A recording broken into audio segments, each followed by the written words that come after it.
Epictetus was a Greek Stoic philosopher who was born into slavery and lived from 50 to 130 CE.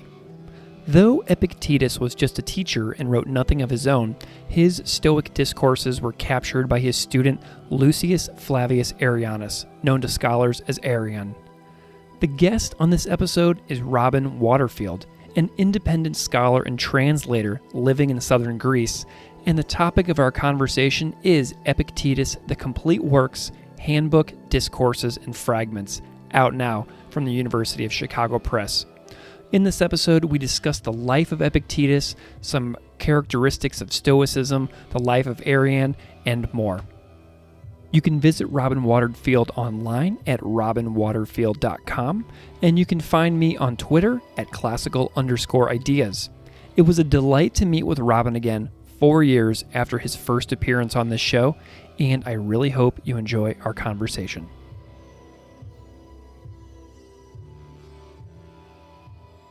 Robin Waterfield, thank you so much for joining me today.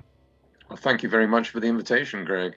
It's a delight to have you. I'm wondering if you can just spend a moment and introduce yourself a little bit to the listeners out there, however you see fit, so they know who you are and what you do.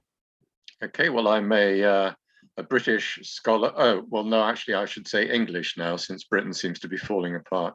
I'm a British independent scholar, which means I'm not attached to any university or college.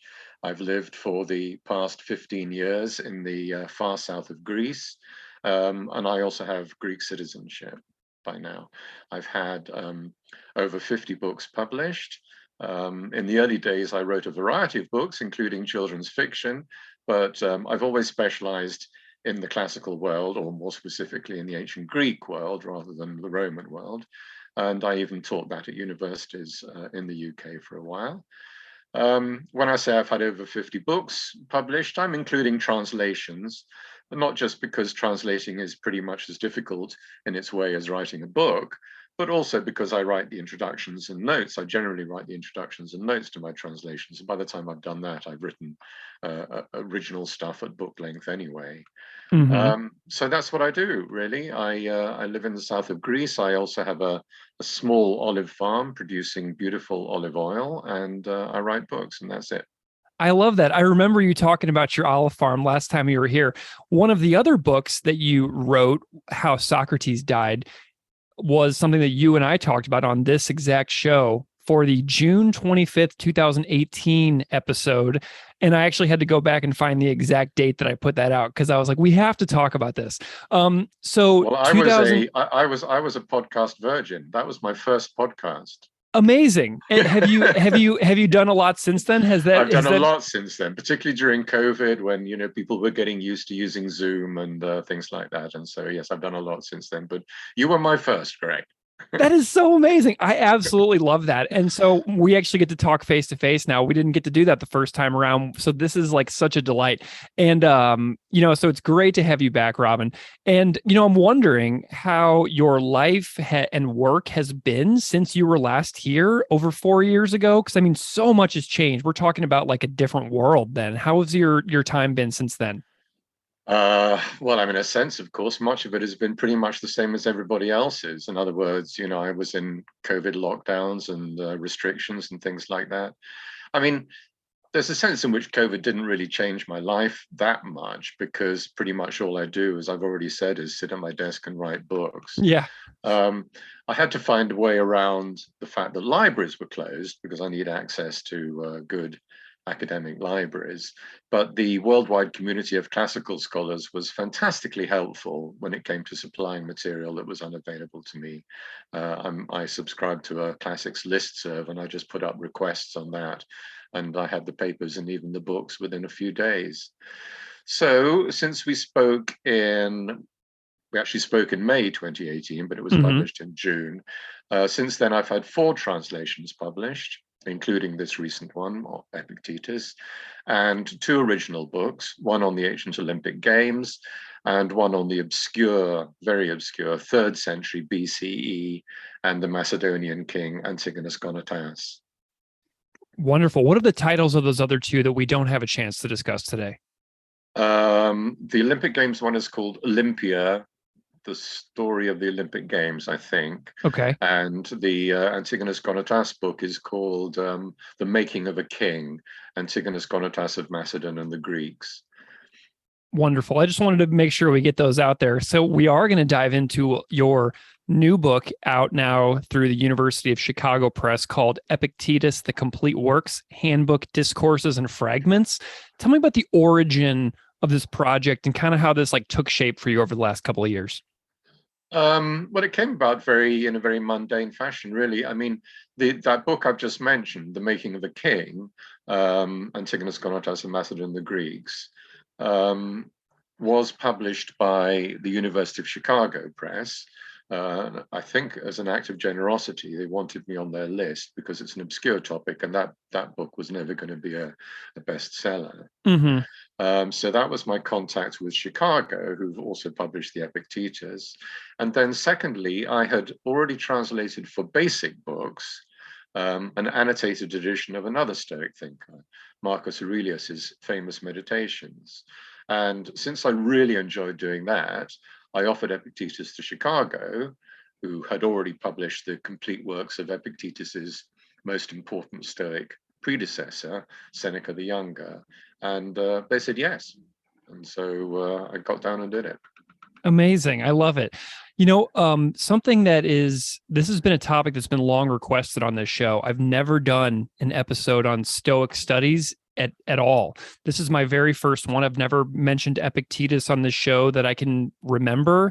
And so this is brand new. So I love being able to recognize and make a note for the listeners when I'm talking about something for the first time, because it's like I get to learn in real time about these topics that are still brand new to me years after doing this show.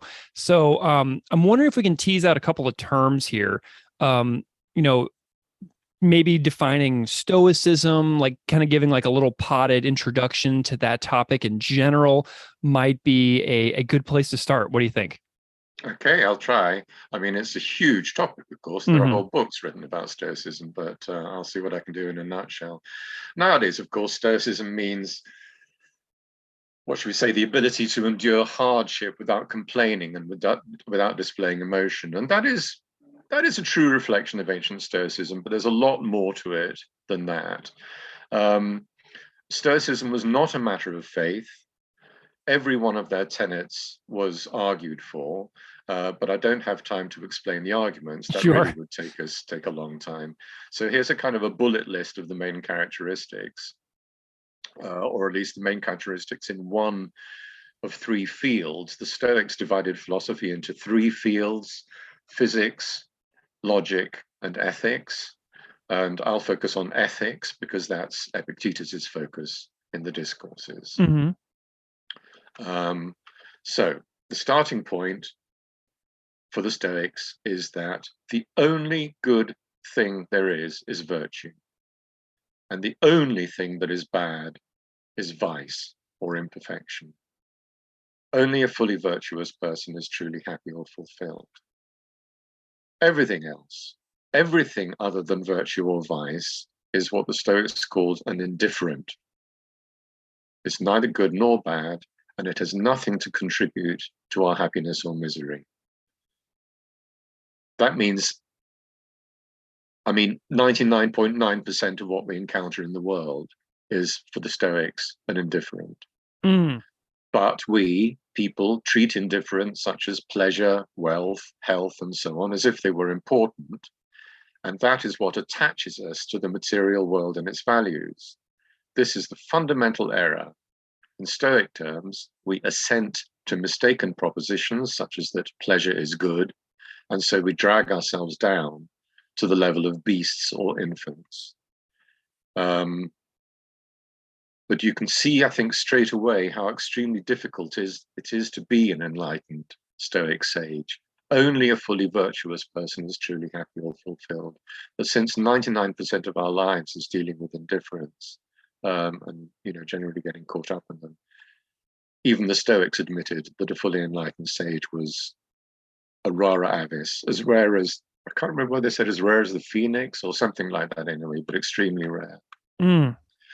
But this Stark position was slightly diluted The good life, one of the most common ways the Stoics describe the good life, the life we should all be leading, is that it is lived in accordance with nature. But human nature, as granted us by the benevolent God, involves, let's say, good health rather than ill health. That is our natural state. So from that point of view, living in accord with nature means having good health rather than ill health. So among the infinite class of indifference, although none of them are either good or bad, some were allowed to be what they call preferred indifference. So good health is a preferred indifferent. A moderate amount of wealth is a preferred indifferent. Anything which allows us or helps us to live in accord with nature is a preferred indifferent. We don't want it, but we can choose it. We can select it, I said. Next, I should say that virtue is knowledge. The virtue of courage, for instance, is knowing what is truly fearful and what isn't. Now, if virtue is knowledge, then behaving non-virtuously is a product of ignorance. Everyone thinks that everything they do is good for them, but we're simply often objectively mistaken in this. We have to cultivate knowledge and rationality, which is to say we cultivate the divine in us, since God is perfected reason. We will act well and appropriately when all our actions are rationally justifiable. Hence, self-regarding behavior is appropriate because it's rationally justifiable. It preserves us. I look after myself, I look after my body, it preserves me. That is appropriate behavior because it's in accord with nature. But other regarding behavior, justice, kindness to others, thinking about others and their concerns, is also appropriate because in order to be good to yourself, you have to be good to others. As I say, that was one of the points that was argued for, but I can't go into the arguments. Now, that's a kind of a bare bullet list, and I appreciate that it's going to beg dozens of questions, but those are the most important Stoic teachings that underlie and inform Epictetus's work. Well, where I'm curious now is like some of the, going through school and growing up and going to university and things like that throughout my own life, like you come across these names of these like ancient figures who are, well known within certain fields, and then they come up, but then they get like listed like quickly in college courses and they get kind of just blasted through. And I'm wondering if you can like, tease out a couple of the major figures within Stoic studies that, are important to you as somebody who studies these things, professionally. What are some folks, some other stuff that we should read and look at as well too? Well, Stoicism was founded in around the turn of the 3rd and 2nd centuries BC, so it had a long history. The work of the earliest Stoics, in fact, the work of all the Stoics up until Seneca, Epictetus's predecessor in Roman imperial times, the work of all the Stoics exists only in fragments. But nevertheless, it's clear from later references that the first 3 heads of the school were placed on a very high pedestal. They were Zeno.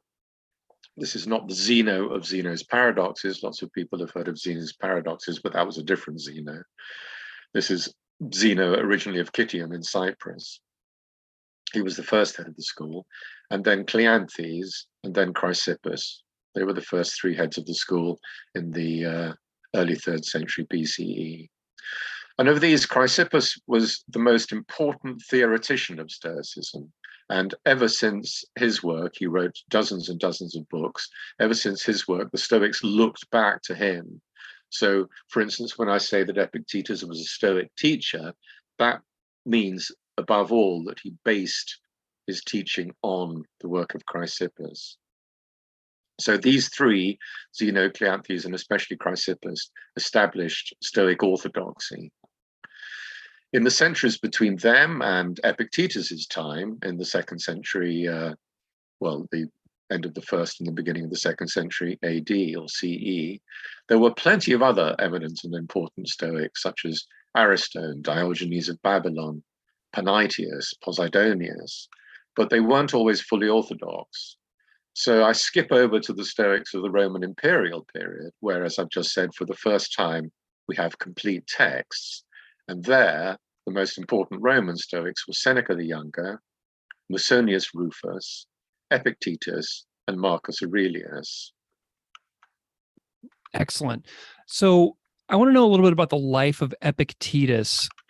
What can reasonably be known about him with any degree of certainty? Well, very little. Most of what we know is based on what we can glean from reading between the lines of the discourses themselves. But nevertheless, we can know enough to give at least a sort of an outline of his life. He lived, let's say, from maybe 50, maybe 60 CE to 130-ish. Interestingly, he was born a slave, and he was born in what is now southwestern Turkey, a city called Hierapolis. At some point in his childhood or youth, he was taken to Rome, and he worked there in the household of an important man who was close to the Emperor Nero. He was given his freedom at around the age of 30, and before long, he set himself up as a teacher of Stoic philosophy. Along with a bunch of other philosophers, he was expelled from Rome by the Emperor Domitian in around 93. Philosophers were often suspected of having Republican sympathies, and so emperors didn't approve of them. Epictetus moved to the west coast of Greece and set up his school there. He lived in the city of Nicopolis, which was the capital of the Roman province of Epirus, and was not a difficult sea journey away from Italy, where many of his students came from. So that was where he taught. He just lived in Nicopolis and taught in Nicopolis for 30 years or so before retiring. And then he died, as I say, around 130. You know, as I was reading through the book the other day, I noticed that there is a figure who seems completely essential to the story of Epictetus, and that's Lucius Flavius Arrianus. I'm wondering if you can talk a little bit about that person's role and importance in the works of what we know about Epictetus in general. Well, he was okay, let's start from a slightly different angle. He became a very important writer in his own right. Oh, cool. For instance, he wrote about Alexander the Great's Eastern expedition, and even though he was writing in the 2nd century AD, I mean, 500 years after Alexander, his account of Alexander's Eastern expedition is still considered to be the best, or at least one of the very best. But before he became a famous writer like that, he studied with Epictetus in Nicopolis, and his great bequest to us, to future generations, was that he somehow managed to transcribe Epictetus's discourses. What we have 4 books of discourses. There were probably more. Well, there were certainly more, but we don't know how many more books there were originally. But they were all transcribed by Arrian, as we call him. Lucius Flavius Arrianus is known to us as Arrian. How he did this is, slightly miraculous. He must have known stenography, or perhaps he had an educated slave who knew stenography. That was not an impossible task for an enslaved person in those days. Because it still seems miraculous, because as you read the discourses, you can see that they were delivered live, they were delivered extempore, they were delivered off the cuff, and the delivery was often very rapid. But somehow Arrian managed to get these down.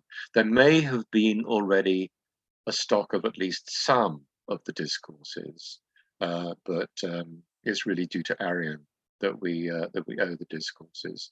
And in addition to writing the discourses, or in addition to transcribing the discourses, he also wrote a book which is simply known as the Handbook, or the Manual, which is Arrian's own words, but based very heavily on the discourses. Arrian's way of introducing Epictetus's thought, perhaps for students who'd heard of Epictetus's fame and might be interested in following it up and going and studying at his school. Excellent. So without Arrian, we wouldn't have Epictetus. I love that. I love those those really important turning points in stories like that, because it's like this one person makes all of these things possible centuries later. And it's really kind of beautiful and romantic if you think about it. Yeah, that very often happens. It just so happens that in this case, we actually know the name of the person who did it. So cool. Something that stands out to me about the biography of Epictetus is his past as a slave. And I'm curious about how something like that influences his teachings in a way that makes him stand out from other ancient teachers who may have had like a different station in life or started from a different place. What really stands out to you within his teaching that is kind of unique among his contemporaries due to his periods of enslavement in his life? Yeah, no, I think that's a good question. And I think there's no doubt that Epictetus's time as a slave did leave its mark on his teaching. Um, there are, there are resemblances between, all the way from Plato, even his predecessors, all the way through to the Stoics and the Epicureans. There are certain kind of family resemblances among the schools of ancient philosophy. They all insisted that it was a way to be enlightened in our terms, to make the best of yourself. But more than any other philosopher that I know of, Epictetus insisted that however else one described the goal of life, it must be a state of freedom. And this is where I think his background as a slave left its mark. Mm. A state of freedom where, as he puts it at one point in the Discourses, everything that happens to a person is in accord with his will and no one is able to impede him. Mm. The starting point of his teaching, and we'll come back to this perhaps in a moment, is that some things are up to us and some things aren't. The events of our lives, our parents, the people we meet, everything that happens to us, these things are not up to us. It's not in our power to change them. We are not free in relation to these things. I wasn't free to choose my parents. You weren't free to choose your parents, etc., etc. In Epictetus's terms, they were given to us by God. And since God is only ever good and takes care of his children, we should just accept them and make use of them as the materials on which to get good at the art of living. Just as leather is the material for a cobbler, these events in our lives are materials for practicing virtue. One important consequence of this is that to pray for our lives to be different is a kind of blasphemy for Epictetus, because it's an implicit denial that God is doing what is best for us. But what's up to us, what's within our power, is how we react to all these God-given or predestined events. The Stoics were determinists. We can control our internal states, our desires and inclinations, our choices, our judgments, our hopes and fears, and so on and so forth. In short, all the things that make up our characters. And the way we control them is by paying attention to our use of impressions, as Epictetus puts it, which is to say what propositions we are sent to. This is how we get to be free. So his point is that no one can stop you having the inclinations you have or making the choices that you make. In the sphere of our inner lives, we are totally and utterly free.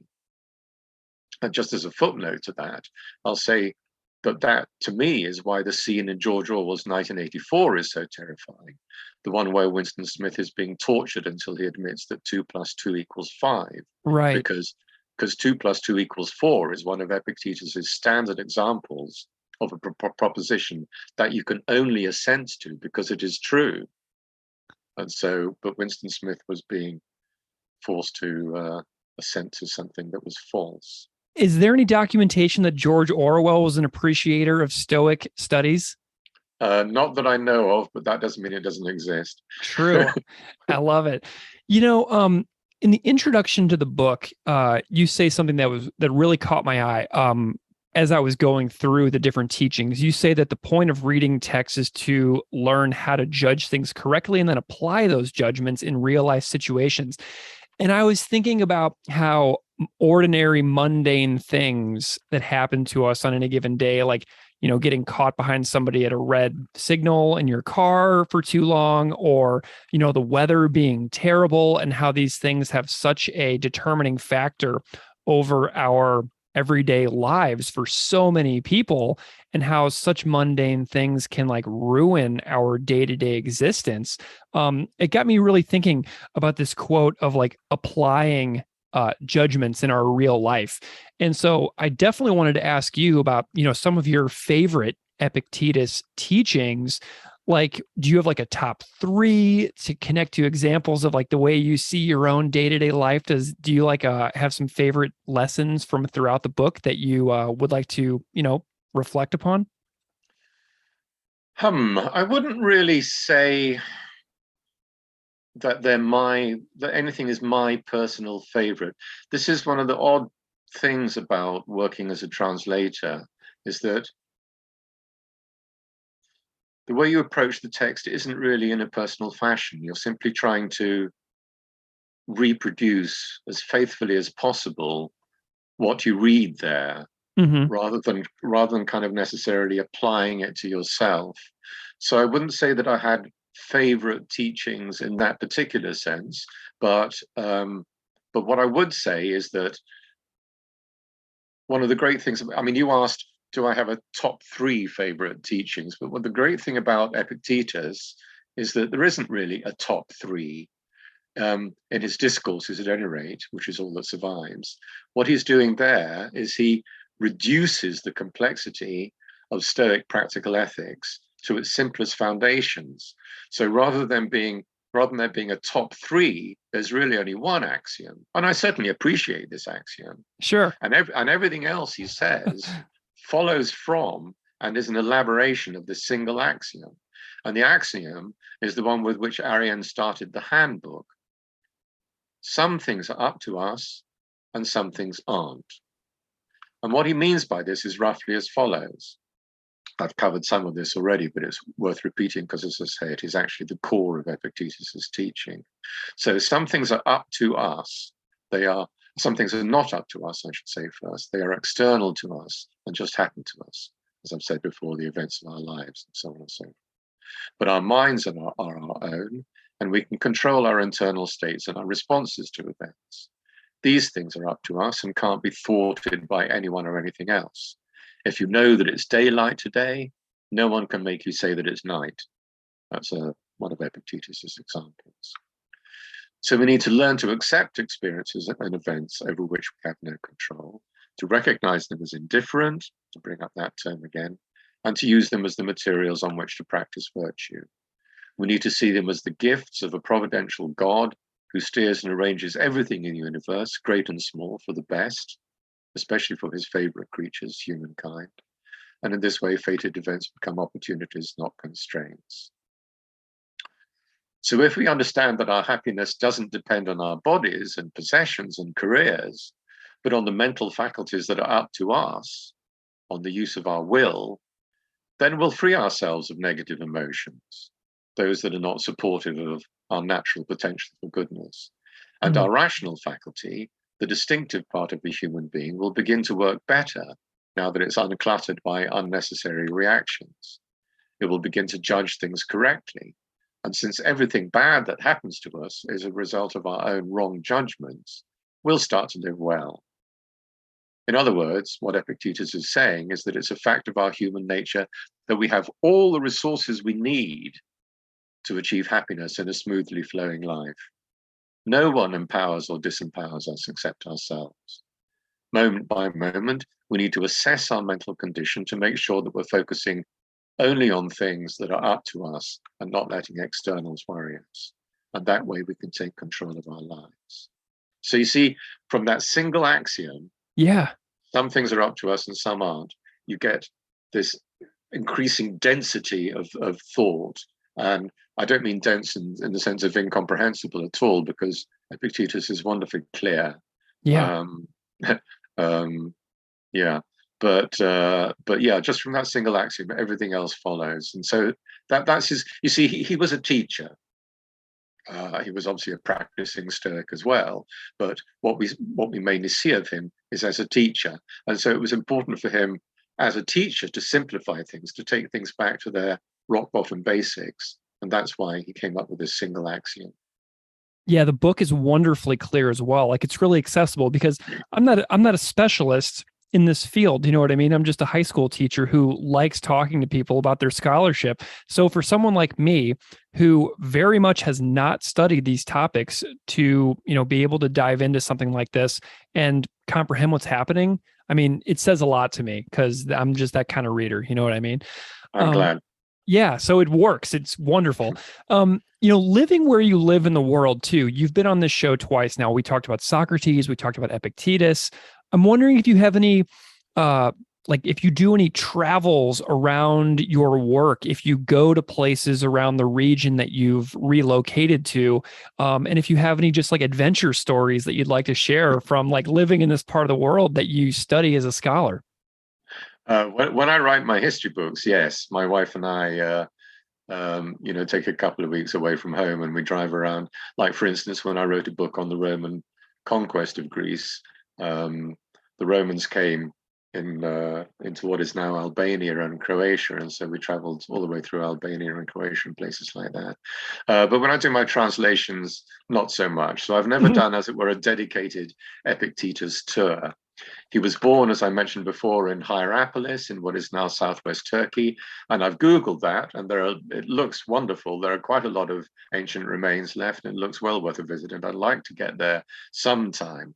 I don't know the ancient remains of Turkey half as well as I'd like to. I've seen a number of them, but not by far from all. And I've been to, so I mean, the three chief places associated with Epictetus would be that place Hierapolis in southwestern Turkey, Rome, where he then lived for maybe as much as 20 years. But when you visit Rome, it would be very hard to get a sense of his presence because everything's so crowded. Sure. You've got the modern city and so on and so forth. But Nicopolis, where he lived on the, as I say, for the 30 years or so of his life on the west coast of Greece, the ruins there are on their own. And I have visited Nicopolis, well, years before that before I even dreamt of translating Epictetus. And that's really the first place I would suggest that people might go if they wanted to get a sense of his presence, because he lived there so long. There are various remains in Nicopolis, but two stand out. First of all, the city walls are magnificent. Actually, I should have thought in advance, and then I could do a screen share and I could have put up a picture of the city walls, but it's too late now. Yeah. Anyway, the city walls are magnificent. A very long stretch of them survives to a height and to a length more than anywhere I've seen elsewhere. So you really get a sense of the importance and the grandeur of the city. And second, there's the Axiom Memorial. Now, Nicopolis was founded by Octavian, soon to be Augustus, the first emperor of Rome. Its name means victory city. Its name and its location commemorate the final victory of Augustus over his rivals, who in this case were Antony and Cleopatra, in the Roman civil wars. The main memorial of his victory is what is still surviving to a certain extent, and it would have been originally a vast edifice of stone, inscribed with details of his naval victory, and sporting almost 40 of the bronze rams of his enemies' captured ships. It still stands alone on a hill, and it's well worth a visit. It's easy to imagine its original splendor. That is so cool. I love stuff like that. Because I'm hoping to get back to that part of the world now that things are, moving into the next phase of human society and civilization. What is next for you? Because you were here 4 years ago to chat about one of your books, and then you've got this several new books since you and I have last chatted. Mm-hmm. What's coming up next for you? I've got a biography of Plato. Curiously, can you imagine this? I mean, given how famous Plato is, this will be the first ever book-length biography of Plato. Amazing. So I've got, that is at the moment just starting its process through production at Oxford University Press, and that'll be out perhaps next May. I hope next May. But that's an original book I wrote, not a translation, but I'm 70 now, Greg, and I think I'm going to de-stress my life a bit. So unless a really juicy project occurs to me or falls into my lap. I think I'll focus more on translating than on writing original books. So I've done the Epictetus. At the moment, I'm translating Thucydides, the historian, his History of the Peloponnesian War. I'm translating that for Basic Books, who published by Marcus Aurelius, and hopefully further translations will follow. As I say, I'll keep an open mind. If a really juicy project falls into my lap, I'll take it up. But otherwise, I've got a lot of translating to do. Well, Robin Waterfield, it is a delight to have you back on the show. You are invited anytime to come back and chat about those future books. So anytime you want to come back, you're very welcome here. It's been a real pleasure having you on the show. So thank you so much for joining me today. Thank you, Greg. Thank you very much, as I said, for having me.